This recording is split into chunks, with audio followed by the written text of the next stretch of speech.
La favela de l'Allemand, une zone ultra dangereuse. Ici, la guerre est permanente entre trafiquants et policiers. Certains jours, plus de 20 personnes ont trouvé la mort lors d'affrontements. Pour tenter d'en finir avec cette violence urbaine, une trentaine de médiateurs de conflits ont été nommés à Rio.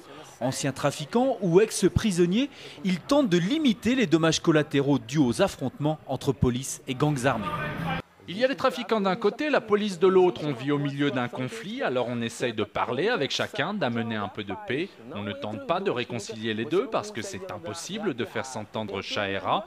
Non, on fait ça pour la communauté, on doit rester neutre. Autant avec la police qu'avec les dealers, on ne prend le parti de personne, sinon on devient des leurs.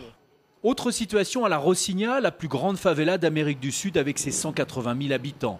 Les membres d'associations comme Amaury ou Carlos veulent favoriser le dialogue au sein de cette communauté plus tranquille. Le but, éviter les situations de violence extrême. Pour tous, cette action préventive est essentielle.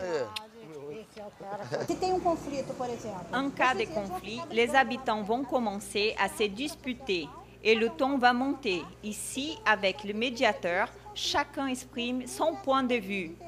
Au final, les gens finissent par s'entendre, le conflit est terminé et tout le monde est content.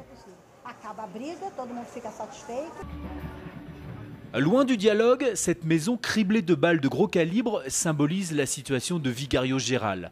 Une autre favela où là, contrairement à la Rocinha, les médiateurs et les associations sont souvent débordés par ces conflits entre gangs et forces de l'ordre. La violence, elle est présente ici à cause du trafic de drogue. Et ce trafic existe dans toutes les favelas. La violence arrive ici également parce que la police intervient souvent de manière brutale dans les quartiers pauvres. Dans cette guerre, dans ce conflit permanent, ceux qui payent les premiers, ce sont les simples habitants, les enfants, les travailleurs. Et les chiffres le prouvent, depuis le début de l'année à Rio, près de 600 personnes sont décédées suite à des actions policières. Il reste donc beaucoup de travail à accomplir pour ces médiateurs de conflits, soldats de la paix d'un nouveau genre.